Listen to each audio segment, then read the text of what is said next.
안녕하세요. 배신의 장미입니다. 오늘 이야기는 너무 난감한 상황에 빠진 한 여성분에 대한 사연입니다. 한편으로 억울하기도 하고 한편으론 배신감이 들 것 같기도 한데요. 과연 이 집안에 어떤 사정이 있었을지 사연 속으로 들어가 보겠습니다.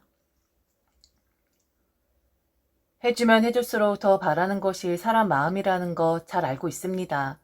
욕심이라는 건 태어나면서부터 응애의 소리와 함께 주먹에 쥐는 것일 테니 본성이나 다름없겠죠.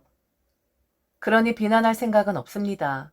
최대한 그들의 입장이 되어서 저는 그들을 이해하고 싶어요. 하지만 더 이상 같이 인생을 살아가는 것은 무리겠죠. 참으로 늦은 나이에 남편을 만났고 저는 그와 결혼을 했습니다. 오랜 시간 결혼을 할 타이밍을 놓쳤던 것 같아요. 제 삶이 좀 누군가 장난을 하는 것처럼 꼬이고 또 꼬이긴 했었거든요. 30대에 들어서기 전까지만 해도 평범하고 모든 것이 아름다워 보이기까지 하는 여자이긴 했습니다. 저를 사랑해주고 아껴주는 식구들, 넘치진 않아도 모자랄 것 없는 그런 삶을 살긴 했어요. 그 불의의 사고만 없었다면 말이죠. 이야기를 하면 제 마음이 더 괴로워질 것 같기도 하고, 그리고 연민은 거절하고 싶기에 간단하게 말씀을 드리자면 저는 30대에 들어서기 전에 제 모든 식구들을 잃고 말았습니다. 혼자 살아남았다는 죄책감, 혼자 살아야 한다는 두려움, 이제 내 옆에는 아무것도 없다라는 외로움. 그래서 결혼할 타이밍도 놓쳤고 내 가족들을 잃어버렸는데 무슨 내 주제에 새로운 가족들을 만날 위인이 되나라고 생각을 하긴 했었던 것 같아요. 그야말로 30대의 제 삶은 암흑 그 자체였었습니다. 깜깜해서 바로 앞도 보이지 않을 정도의 그런 어두운 말이죠. 그래도 죽지 못해서 죽을 용기가 없어서 살았습니다. 그러다가 40대 들어서기 전에 남편을 만났고 그는 저의 어두운 면을 밝게 해주려고 부단히 노력을 하는 사람이었습니다. 처음 그가 다가왔을 땐 가짠치 않게 왜 저러지? 라는 생각뿐이었어요. 남인 주제에 왜 내게 호의를 베풀지? 비뚤어지고 그런 호의에 넘어갈 사람 아니니 단단히 벽을 치면서 그를 밀어내기 바빴습니다. 그런데 저도 나이가 들어가서였는지 언젠가부터 그가 보이기를 시작하는 겁니다. 안 보려고 해도 아니면 그냥 있는 사람으로 익숙해지려고 해도 계속 거슬리고 신경이 쓰이고 저를 흔들어 놓더군요. 아마도 사랑이 필요했었나 봐요. 그의 호의가 사실은 싫지 않았었던 거겠죠. 그래서 그와 용기를 내서 결혼을 했고 그는 매우 착한 사람이었습니다.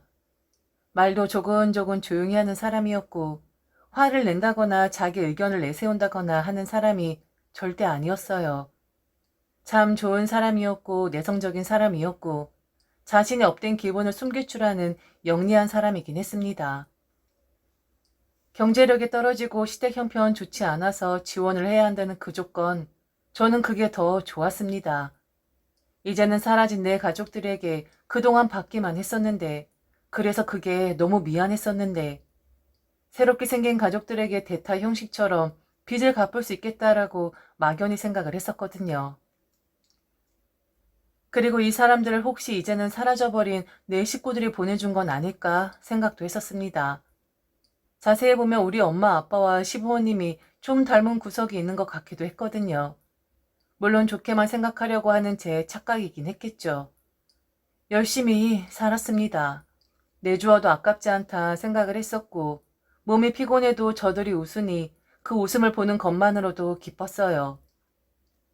그렇게 저는 시댁 뒤치다거리와 조근조근 조용히 제 옆을 지켜주기만 하는 남편과 7년을 부대끼며 살았네요. 7년이란 시간 동안 많은 일들이 있었죠. 때론 오는 날도 있었고 성질이 나는 일도 있었고 서운한 마음 들 때도 있었고 허허허 하며 목젖이 보일 정도로 웃어 제낄 때도 있었습니다. 제 식구들을 잃고 메말라도 너무 메마르게 살았던 저였는데 그래서 저는 감정이란 것을 잊고 사는 줄로만 알았었는데 저한테도 그런 게 있더라고요. 남아 있더라고요. 그리고 그 감정을 다시 일깨워준 건 바로 시댁 식구들과 남편이었고요. 그들에게 고마웠습니다. 그리고 사람 사는 것처럼 살았어요. 하루 이틀도 아니고 매일같이 그들 뒤치다꺼리 하느라 정신이 없긴 했지만 먼저 간 내 식구들에게 속죄하는 거라 생각을 했고 아무 감정 없이 사는 것보단 이렇게 복잡거리면서 사는 것이 사람 사는 것이지 라고 생각을 했습니다. 열심히 7년은 갈고 뒷수발한 결과 이제는 시댁도 어려웠던 일들이 많이 정리가 된 상태였었습니다. 처음의 시댁 상황. 공치사하고 싶진 않지만 복잡해도 너무 복잡한 집안이었고 너저분하게 여기저기 널려져 있는 빚들과 상호 관계들. 그거 정리하는 데만 꼬박 7년이란 시간이 걸린 것 같아요. 물론 저 혼자 다 한 건 아니지만 사실 제가 주축이 되어서 한 건 맞습니다. 자랑할 건 아니지만 그래도 칭찬 한 스푼 정도는 받아 마땅하다고 생각이 되어지네요. 암튼 어느 정도 정리가 되고 시댁도 예전처럼 복잡한 상황이 아닌 조금 간단한 상황이 되니 딴 생각이 나시나 보더군요. 제 나이가 이제 40 후반인데 얼마 전 시어머니가 제게 그러시더라고요. 이제 정리될 건 어느 정도 정리되었고 그래도 남의 눈치 보거나 더 이상 독촉에 시달리는 집안 아니니 한번 생각을 해보라고 말입니다. 뭘 생각을 해보라 했을까요? 바로 아이였습니다. 우리 보배 같은 며느리 그동안 고생 참 많았어. 우리 집에 시집와서 이 고생 저 고생 다 하고 복잡한 시댁 하나하나 정리 다 해주고 너한텐 참 고마운 마음뿐이다. 지난 한 해 다들 힘들었다고 하는데 나는 빛이 좀 보이기 시작하는 것 같아서 희망에 가득 찬 한 해이긴 했었어. 이게 다 우리 며느리 덕 아니겠어? 요즘 같으면 내일 당장 죽는다고 해도 내가 여한이 없을 것 같다. 그런데 아가, 사람이라는 게 참 그렇더라. 욕심이 한도 끝도 없는 법이지. 나는 더 이상 바라는 게 없는데, 그리고 그게 맞다고 생각을 하는데, 네 시아버지가 어제 꿈 이야기를 해줬는데, 그게 아마도 태몽인 것 같아. 혹시 너 소식 있니? 아휴, 그동안 아무 생각 없었는데, 네 시아버지가 꿈 이야기를 하니까 은근히 기대가 되는 건 어쩔 수 없나 보다. 니들도 아이 생각 있긴 한 거지? 당연히 손주 생각 날 수밖에 없겠죠. 저걸 욕심이라고 칭하고 싶진 않습니다. 하지만 결혼할 당시에 이미 저는 남편과 이야기를 끝마친 상태였고, 그리고 그 뜻을 시부모님에게 전달했을 때, 분명 그때 시아버지는 제게 말씀을 하셨습니다. 우린 너에게 바라는 거 하나도 없다. 우리 주제에 무슨 시부모 대우를 해달라 할 것이며 며느리 도리를 하라고 너에게 감히 이야기를 할 수가 있겠니? 그저 우리는 너에게 감사한 마음뿐이야.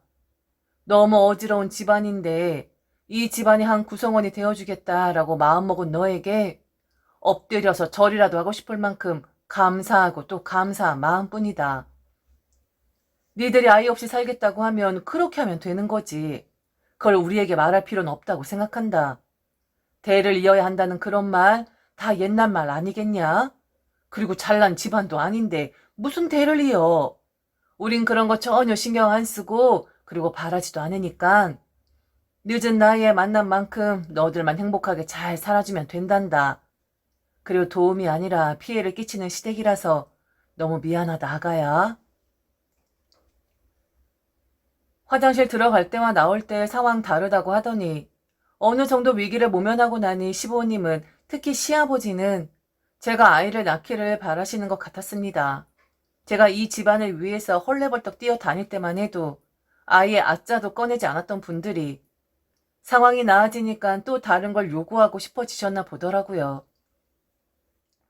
시어머니 말에 저는 확실하게 말씀드렸습니다. 나이도 나이지만 저는 아이를 가질 수 있는 형편이 아니라고 말입니다. 그 형편이라는 것이 제 몸의 상태를 말한 것도 있지만 시댁의 급한 불 그동안 꺼드리느라 정작 저의 살림을 돌보지 못하고 있었거든요. 이제는 본격적으로 저와 남편의 노후를 준비해야 하는 시점이었기에 아이를 가질 만한 형편이 되지 않는다. 그냥 우리는 아이 없는 삶을 선택했고 그 선택에 후회 없이 살 자신 있다. 그렇게 말씀을 드렸습니다. 시어머니는 알겠다라고 말을 하긴 했는데 뒤가 깔끔한 느낌이 아니었죠. 개운치가 않았습니다. 그런데 그날 저녁 퇴근을 한 남편이 저녁을 다 먹고 난 뒤 소파에 앉아있는 제게 그러는 겁니다. 우리도 다시 한번 생각을 해보면 안 되냐고 말이죠. 오늘 엄마랑 통화했다며. 엄마 은근히 서운해 하시더라. 자기가 너무 칼같이 아이 생각 없다고 하니까 그래도 어른들 입장에선 섭섭하다 생각이 드셨나 봐. 자기야, 그래서 말인데 우리도 마리아 병원 한번 가볼까? 이번 연도가 마지막일 것 같은데 우리도 한번 시도해보면 어떨까 싶어. 이제 어느 정도 안정도 되었고 급한 불도 다 껐는데 자기도 엄마 되고 싶지 않아? 아이 낳아서 엄마 소리 듣고 아이 재롱 보고 싶지 않냐고. 난 이제 더 이상 욕심 없다. 자기 똑 닮은 딸 낳아서 자기랑 그 아이랑 우리 셋이 알콩달콩 사는 게 꿈이라면 꿈이야. 요즘 들어 왜 그렇게 아이들이 예뻐 보이는 건지 나도 아빠가 될 준비가 되었나 봐. 자긴 워낙에 다 잘하니까 아마 엄마 역할도 아주 훌륭하게 잘할 거야. 자기야, 우리도 병원 한번 가보자. 마지막으로 한번 시도해 보자고. 자기야. 시부모님은 그렇다 쳐도 남편까지 제게 아이 이야기를 하는데 저야말로 서운한 마음이 들더라고요. 결혼하고 7년 동안 나름 시댁을 위해서 그리고 남편을 위해서 열심히 달려온 저인데 그리고 뭐라고 표현을 해야 할까요? 그냥 이것저것 다 내어주었는데 결국엔 그것까지 내어달라고 하는 건가? 라는 생각이 들었습니다. 저는 정말이지 열심히 살았고 그들의 뒤치다꺼리를 하는 것에 대해서 한 번도 불평불만한 적 없었습니다. 기쁜 마음으로 했어요. 그런데 아이를 원한다는 시부모님과 남편 이야기에 불쾌하다라는 감정을 느꼈습니다. 그 부분에 대해선 불평불만을 하고 싶더라고요. 그래서 조곤조곤 말하는 남편에게 저도 제 감정을 이야기했죠. 아이, 충분히 원할 수 있어. 그런데 내 나이가 몇인 줄 알아? 나이는 둘째치고 이젠 좀 나도 전력으로 달리는 게 아니라 좀 여유롭게 달리고 싶거든. 이젠 나도 좀 쉬면서 하고 싶은데 그런데 이 시점에 아이를 갖는다면 글쎄 나는 또 다시 달리고 또 달려야 할 것 같은데 최대한 서운한 마음 안 갖고 좋게 생각을 하도록 할게. 그런데 자기야, 나한테 아이까지 원하는 건 좀 너무한 거 아닐까? 7년 동안 몸 고되게 일하면서 어느 정도 다 정리를 해놓고 나니까 이제 다시 내 몸이 망가질 수밖에 없는 아이를 낳자고? 그건 너무 욕심이야. 그리고 우리 처음부터 아이 생각은 하지 말자고 했었잖아. 이건 자기가 먼저 나한테 말했던 거라고. 여유로워지니까 그런 행복을 느꼈으면 좋겠다라는 마음, 사람이니까 다 가질 수 있어. 그런데 내 몸이 그걸 원하지 않아. 그리고 나조차도 아이를 원하지 않는다고. 부담스러우니까 자기도 아이 이야기는 그만했으면 좋겠어. 그리고 어머님, 아버님께도 자기가 잘 말씀드려줘. 내가 이렇게 부탁할게. 알겠지? 자기 마음 헤아리지 못해서 너무 미안해. 나도 너무 늙긴 늙었다, 이 사람아. 남편은 제 말에 토를 달지 않았어요. 그리고 미안하다고 너무 자기들 생각만 한 것 같다고 미안하다 하더군요. 남편은 이제라도 아이를 갖자고 하면 제가 좋아할 것이라고 생각을 했다 합니다. 남자들은 다 그런가 봐요. 아니면 우리 남편만 너무 속편하게 살고 있었는지도 모르고요. 그리고 한 2, 3일 뒤였나 저는 시아버지에게 전화를 한 통 받았습니다. 항상 저를 예뻐라 하시고 보배라고 칭하셨던 시아버지는 한순간에 변하셔서는 제게 훈계를 하기 시작하셨습니다. 시아버지 앞에서 이 나이에라는 말을 하고 싶진 않은데 이제 곧 있으면 50을 바라보는 나이에 혼이 나다니 좀 어이가 없더군요. 비단 시아버지뿐만 아니라 시어머니도 옆에서 거드셨습니다. 시아버지 진정하게끔 만들고 싶다면 안 돼도 한번 시도해보겠다 말을 하라고. 그래야 네 시아버지 진정되시지 안 그러면 쓰러지시겠다고 조상 치르겠다고 하면서 저의 대답을 재촉하시더군요. 우리 아들이 그러는데 너한텐 절대로 아이 이야기를 하지 말라고 하더라. 그래, 뒷감각의 전후 사람 마음 변한다는 거 잘 알고 있다. 어쩌면 우리가 아주 고약한 사람들이라고 할 수도 있어. 그런데 너도 잘 한번 생각해봐라. 만일 못하는 거라면, 아이 시도조차 불가능한 거라면 나도 이렇게 목매지 않는다. 그런데 아직은 되잖아. 그리고 이젠 여유롭잖아. 죽은 사람 소원도 들어준다고 하는데 이 늙은 시아버지 소원 들어주는 게 그렇게 힘이 드냐? 내 그동안 너한테 며느리 놀이 하라고 한 적 없다. 그런 거 바라지도 않았고 네가 그런 거 할 애가 아니라는 것도 알고 있었어. 그런데 나 이건 좀 바라야겠다. 네가 우리들이 욕심 부리는 거라고 해도 이런 욕심은 사실 시댁 사람들은 부려도 되는 거라 생각해. 어느 시부모가 손주에 대한 욕심이 없겠냐? 당연한 거 아니냐? 너무 염치 없다 생각하지 말아라. 그리고 며느리면 당연히 대를 잇긴 해야 하는 거야. 늦었지만 지금이라도 시도를 한번 해보려. 아이를 낳고 안 낳고는 니들 부부 사이에서만의 문제가 아니야. 집안의 문제이지. 우리는 손주를 봐야겠다. 그러니 힘을 써봐. 내가 그런 꿈을 괜히 꾸었겠냐? 다 뜻한 바가 있어서 그러는 거잖아. 너 만일 내 말에도 토를 달고 안 된다고 말하면 어쩔 수 없이 우리도 다른 곳에 눈을 돌릴 수밖에 없을 것 같다. 이런 말 너한테 하면 안 된다는 거 알지만 우린 옛날 사람들이라서 손주 욕심이 생길 수밖에 없구나. 다른 방안을 한번 마련해 볼 것이야. 이건 너한테 협박하는 거다. 노력도 해보지 않겠다고 말하는 네가 괘씸해서 협박을 하는 거라고. 그래. 네가 마음을 좀 고쳐 먹어라. 네 시아버지 너무 화가 나니까 저리 말씀을 하시는 거지. 설마 딴 곳에서 손주를 만들어 오라고 하겠니? 그 정도로 성질이 나고 서운하다는 말이다. 우리 아들은 네 말이라면 꿈뻑이잖니. 네가 마음을 고쳐 먹으면 만사 형통이니까 며느라 한번 생각해 봐라. 한번 시도라도 해보자. 어? 손에 날 거 하나도 없잖아. 안 그러니? 이제 우리 그 정도 여유는 부릴만 하잖니. 이제 우리 편안해졌잖아. 두 분의 말씀에 정말 어이가 없었습니다. 제가 과연 무슨 말을 해야 할지 도통 모르겠더라고요. 아버님, 어머님, 저도 두 말씀만 드릴게요. 그냥 다른 생각하세요. 다른 방안 찾아보시라고요. 전 아이 낳을 생각 없습니다. 그리고 어머님, 말씀 맞아요. 그이는 제 말이라면 꼼뻑하는 사람이라서 제가 싫다면 그이도 싫다 할 사람이에요. 어차피 저한테 며느리 도리 같은 거 기대 안 하셨다면서요. 제게 기대하셨던 건 바로 돈 아니었어요? 그리고 지금 여유로운 생활, 어떻게 지금 그런 생활 가능하게 되었는지 혹시 잊으셨나요? 7년 동안 저 시댁 뒤치다거리 했어요. 그래서 정리정돈 된 거 아시지 않아요? 여유로우니까 살만하니까 이제 소소한 행복을 원하신다고요? 이것저것 저한테는 내놓으라고만 하시네요. 이젠 제가 원하지 않는 것도 내어달라 하시니 참 제가 할 말이 없네요. 어머님, 아버님이 하시고 싶으신 대로 하세요. 협박하셔도 상관없으니까 그 협박대로 밀고 나가시라고요. 저도 어떤 방식을 택하실지 너무 궁금하긴 한데요. 한번 지켜보겠습니다. 시댁에 그동안 들어갔던 지원 모두 다 끊어버렸습니다. 매몰찬가요? 연세 드신 분들이니까 옛날 분들이시니까 이해를 해드렸어야 했나요? 그런데 염치라는 것이 있고 사람의 양심이라는 것이 있는 법 아니겠습니까? 저는 그렇게 생각을 합니다.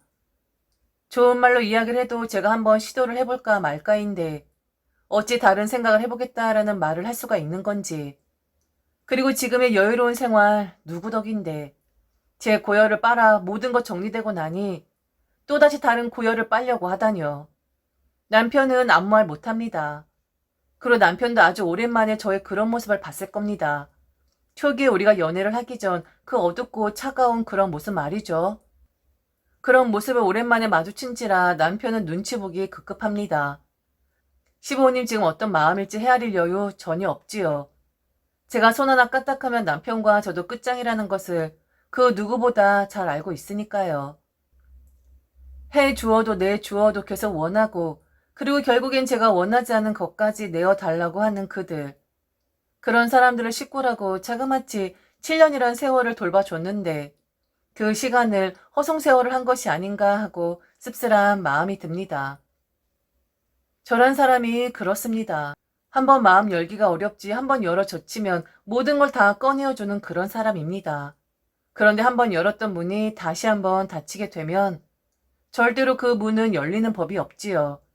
제가 성격 이상한 사람일 수도 있는데 그렇게 생겨먹은 사람이니 어쩌겠습니까? 완벽하게 시댁에 문 닫아버렸습니다. 앞으로 절대 열릴 일 없을 정도로요. 지금까지 들어주셔서 진심으로 감사합니다. 이상 배신의 장미였습니다.